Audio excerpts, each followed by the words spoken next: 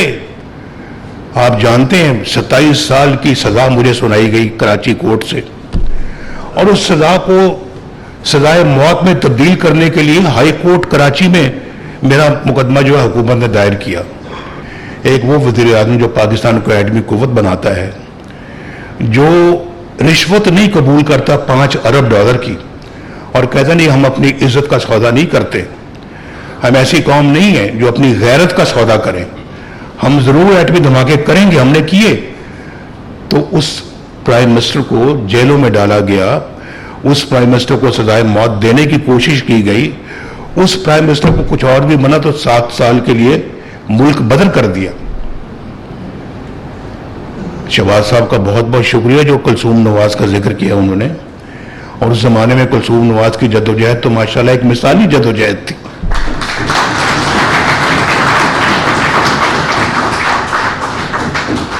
اللہ تعالیٰ ان کو اپنے جوار رحمت میں جگہ عطا فرمائے.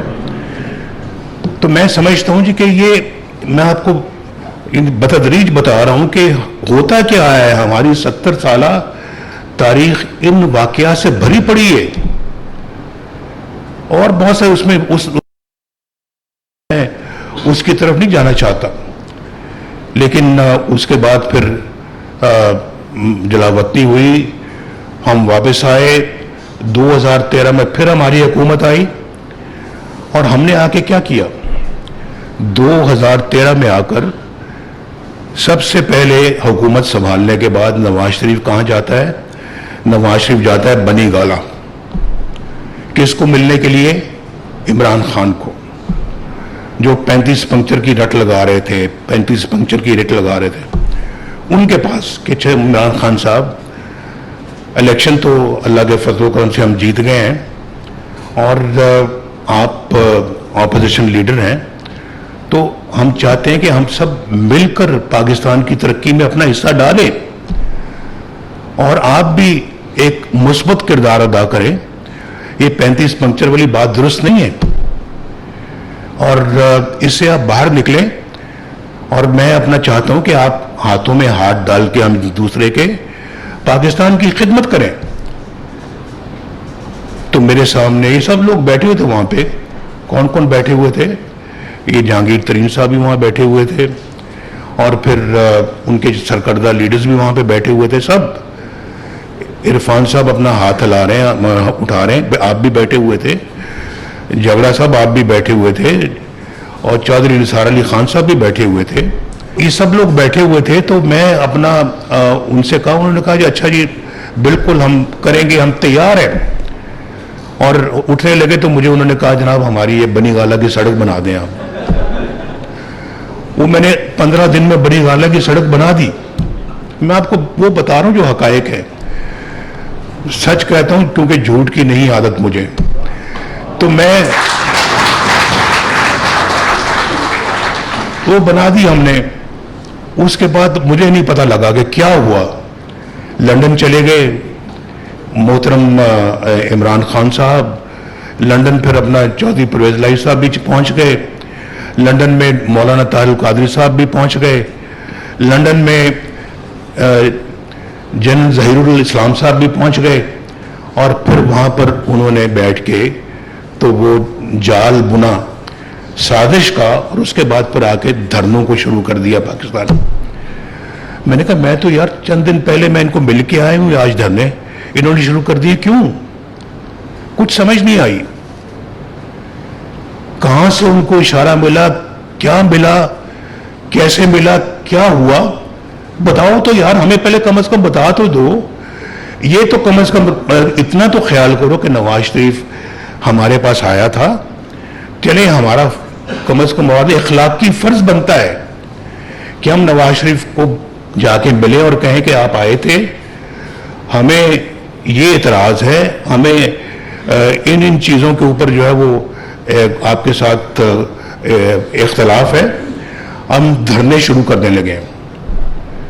میں ادھر آیا ہوں تو یہ آپ میرے کمر میں خنجر گھوم رہے ہیں کہ وہاں مجھے کہہ رہے ہیں کہ جی بالکل ہم کریں گے, تعاون کریں گے, اور یہاں پہ جو ہے نا وہ اسلام آباد میں ڈی چوک کے اندر آپ اپنا دھرنا شروع کر دیے. اور آپ نے وہ مارچ شروع کر دیا ہے. اور مجھے یاد ہے میری کابینہ کے کچھ ممبر بیٹھے ہوئے تھے, میں نے کہا تھا کہ ان کو مت چھیڑنا, کیونکہ ایک جگہ سے یہ دوسری جگہ شفٹ ہو رہے تھے. تو کئیوں کا خیال تھا نہیں ان پہ اپنا جو ہے نا وہ لاٹھی چارج ہونا چاہیے. میں نے کہا کوئی ضرورت نہیں ہے, یہ لاٹھی چارج کے بغیر ہی کام ٹھیک ہو جائے گا. تو آپ نے دیکھا کہ وہ لاٹھی چارج کے بغیر کام ٹھیک ہو گیا, کیونکہ اس کے بعد وہ دھرنے کوئی 200 300 400 سے زیادہ نہیں ہوتے تھے, وہ ایک وقت آ گیا تھا. تو میں آپ سے یہ کہنا چاہتا ہوں کہ یہ دھرنوں کے بعد چلے وہ بھی ایک وقت گزر گیا, ہم نے بھگتا لیے دھرنے. وہ چائنا کے پریزیڈنٹ پاکستان آ رہے تھے اور وہ بار بار ان کا آ رہا تھا, یہ کینسل ہو گیا پہلا, لیکن دھرنے جو وہ 4 مہینے چلتے رہے اور ہمیں بڑی مشکل پیش آ رہی تھی تو کہ ہم ان کو کیسے بلائیں یہاں پہ ان دھرنوں میں. بہرحال پاکستان میں وہ آئے اور اس کے بعد پھر جب وہ یہاں پاکستان کے اندر آئے تو سی پیک پہ کا ایگریمنٹ ہوا انہوں نے کہ جناب یہ تحفہ ہے, یہ جو سی پیک جو ہے یہ آپ کے لیے مسٹر نواز شریف, آپ کے لیے ہماری طرف سے, چائنا کی طرف سے.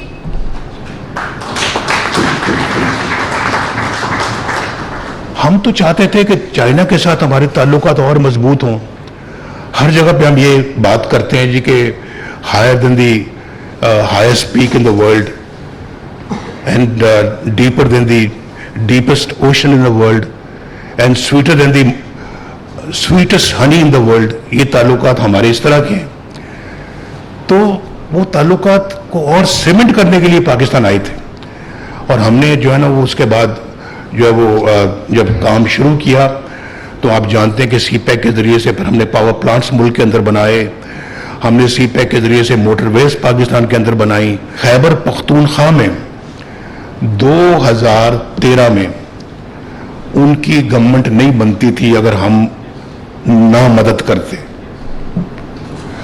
اور ہم نے مولانا فضل الرحمان صاحب کو, جو میرے بڑے اچھے دوست ہیں اور بہت میرا ان کے ساتھ ایک بڑا دلی لگاؤ تعلق ہے, تو میں نے ان سے درخواست کی. میں نے کہا مولانا صاحب, کیونکہ انہوں نے مجھے کہا کہ ہم آپ اور باقی لوگ مل کر یہاں گورنمنٹ بنا سکتے ہیں. میں پرائم منسٹر تھا تو مجھے میرے پاس تشریف لائے, تو میں نے کہا مولانا صاحب بالکل میں آپ کی بات کا احترام کرتا ہوں, لیکن اس وقت اگر جو سنگل لارجسٹ پارٹی جو ہے کے پی کے میں وہ یہ پی ٹی آئی ہے, تو گو ان کے پاس میجورٹی نہیں ہے لیکن سنگل لارجسٹ وہی ہیں, تو ان کو بنانے دیں. ہم میرا خیال ہے کہ یہ الزام نہ لیں اپنے سر پہ کہ ہم نے سنگل لارجسٹ پارٹی کو موقع نہیں دیا. تو مجھے انہوں نے کہا کہ دیکھ لینا یہ فیصلہ آپ کا صحیح ثابت نہیں ہوگا. میں نے کہا مولانا صاحب میں ٹھیک ہے آپ کی بات صحیح ہے اپنی جگہ پہ, لیکن میرا خیال ہے کہ ان کو موقع دینا چاہیے. میری بات انہوں نے مان لی اور وہ ہم نے ان کو موقع دیا. تو یہ بالکل ریکارڈ کی بات ہے کہ ہم نے جناب جو ہے وہ اس گورنمنٹ کو وہاں بننے میں کوئی رکاوٹ نہیں ڈالی. ایک موقع تھا کہ آپ کو پتہ ہے کہ ایک وزیر اعظم تھے, انہوں نے پورے سارے صوبوں میں اپنی گورنمنٹ بنائی تھی. دوسری گورنمنٹس کو بھی, پارٹیوں کی گورنمنٹس کو اکھاڑ کے اپنی پارٹی کی گورنمنٹ بنائی, لیکن ہم نے ایسا کام نہیں کیا. آزاد کشمیر کے اندر ان کی گورنمنٹ تھی پی ٹی آئی کی, ہم نے اس کو بھی نہیں چھیڑا. پیپلز پارٹی کی گورنمنٹ تھی, ہم نے اس کو بھی نہیں چھیڑا. ہم نے اس کو بھی کہا, بلکہ ہمارے لوگ مجھے مجبور کرتے رہے کہ جناب بڑا اچھا سازگار ماحول ہے, ہم یہاں پہ اپنی حکومت بنا سکتے ہیں. میں نے کہا نہیں, مجھے معلوم ہے کہ آپ اس حکومت کو الٹا سکتے ہیں اور اپنی حکومت بنا سکتے ہیں, لیکن میں آپ کو اس بات کی اجازت نہیں دیتا. نہیں بنائی ہم نے وہاں پہ گورنمنٹ, انہیں کی گورنمنٹ کو چلنے دیا. تو ہم اپنا جو ہے نا وہ اگر وہاں پہ پی ٹی آئی کی گورنمنٹ بھی ہوتی تو ہم یہی کرتے.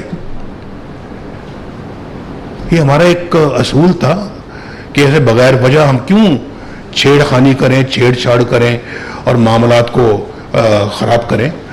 تو یہ بھی ہم نے وہاں پہ کیا. لیکن اس کے بعد آنا میں اس طرف چاہتا ہوں, میں بہت ساری باتیں بیچ میں چھوڑ رہا ہوں, مس کر رہا ہوں, اور صرف چند چیدہ میں ممکن ہے میں آئندہ جو 28 تاریخ کو جو ہمارا